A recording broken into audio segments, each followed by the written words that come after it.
Hey folks, welcome back to the Digital Imaging channel. I'm Will, and today we're going to be helping you prepare for your paper scanning project. Paper scanning projects are much more than just shoving sheets through a scanner. That's the tactical side of it, handling the records, transportation, actually doing the scanning, things like that. But what we're going to go over today is more of the strategic side, the high-level preparation for your project. And to help put this in a little perspective, I'm actually going to use the analogy of landscaping to weave this together. First things first, you have to be clear about the purpose of the scanning project. If you don't have a goal, if you don't have an overall purpose, then what are you doing it for? Make sure you have that end result, that final goal and purpose that's going to drive the project forward and help you craft the specs around it. Now, tying that to a landscaping project, I recently moved, and at the new house, there's a pretty open, pretty barren yard. So the immediate purpose was, I want some trees, my wife and I want to put some foliage, make it look nice, and the overall goal was really to have depth and height to the yard. So that was a way we started designing the landscaping. And also tied in that purpose was getting the landscaping done now so that the trees and foliage have a much longer time to grow. The sooner you get them in, the longer time horizon you have to get them growing and looking nice, kind of like a scanning project. If you do it now, you reap the benefits over a longer period of time. Number two is to decide if you can do some of the pre-scanning preparation. Preparation is one of the largest components of paper scanning projects because it's not just the scanning of paper through the machines and doing the actual scanning that's most of the project. That's kind of the easy part. If the material is prepped and it's clean pages, clean records, it's gonna go through that scanner pretty quickly. If you gave us just a ream of printer paper, that would fly through a scanner. It's getting the materials ready to go through a scanner that can take a lot of time. You're removing paper clips, staples, taping pages that are torn, things like that. So if you can go through and prep your material a little bit, that can help it be ready to scan more quickly, and also can actually reduce your cost a little bit if we're doing less prep. We will always do some of our own prep because we have to make sure that our clients didn't miss something when they were doing their own preparation. But if you can do a little beforehand, that helps us on the back end. Now, how that ties into a landscaping project, I'm not a handy person. I really don't do stuff around the house. I'm just not good at it. So I wasn't really gonna do a lot of prep and start getting planter beds ready and digging holes. That's not really my thing. I'm not good at it. So I'm not doing that. So the project is gonna take a little bit longer and cost a little more in the end because I'm not doing any of it myself. The only thing my wife and I did do is remove some dead plants that we had that we knew we wanted to get rid of and didn't want to replant. So I guess you could say we did a little bit of prep, but very minimal, but it still helped the guy we're working with who's going to do the job because he just didn't have to do that part of it. A third way to prepare for your scanning project is to have a plan for your project and then get professional feedback. You should definitely have your own plan to scan your records. You know what you want, have a simple plan, have a general plan, but then go to a professional, a company like ours, and get their feedback. If you've already gone through the vetting process of who you want to work with, that's great. Show them your plan, discuss it with them, and get their feedback on what could be updated, changed, tweaked, whatever. In our case, we've been doing this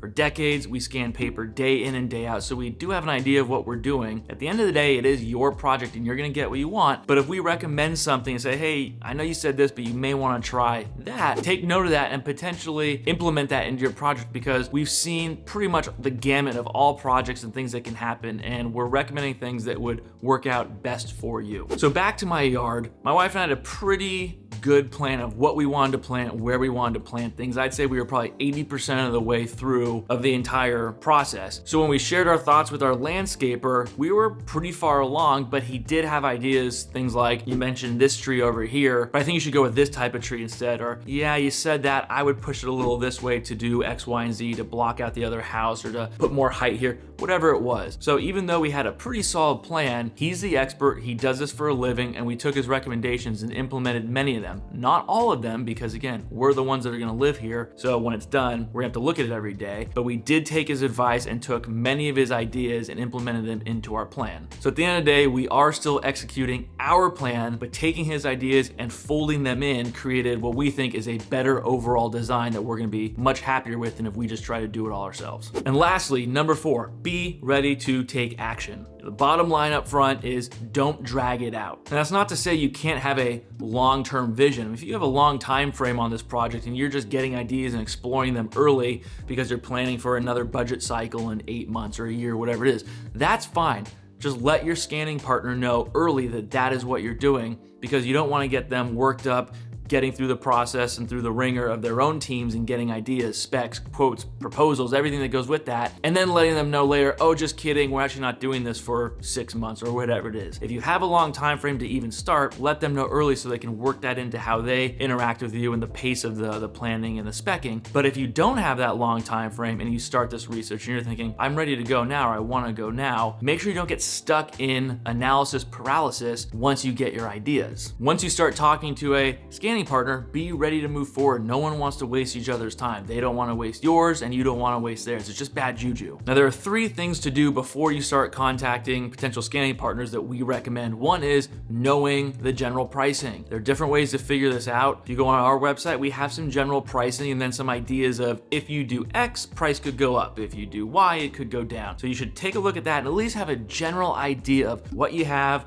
what it may cost, you know, the ballpark range of a project. If you go in there thinking, I don't know, you think it's gonna be a $10,000 project or you just don't have any idea, the scanning company, let's say we say, hey, that's gonna be about $100,000 and you just fall out of your chair, that's not necessarily on them. You should have done the research first. We do recommend doing that research and having a general idea. Now, you're never gonna know the exact pricing because the specs will change. Every company has a different way of doing their pricing and then little nuances of each project will change that price, but you should have a decent ballpark before you even contact a company. You don't need to talk to a salesperson to have a general idea. Second, before you contact any companies, know the process. If they provide their process on their website, you should have that idea before contacting them so it's not a surprise to you of, oh, well, once I go forward and I sign a contract, wait, it's gonna take how long to do this? Well, each company has their own process, and yes, again, every project is situationally dependent, but if you work with us, we have a 2 to 4 week milestone 1 proof of concept process where we set up your project, run it through testing, and then get your approval. All this is on our website, and you should have an idea, this is how we're gonna run your project, so it's not a surprise when you think it's gonna be a 3-week total project, and we say, no, it's gonna be more like 5 to 6 weeks because of what we do to make sure it's gonna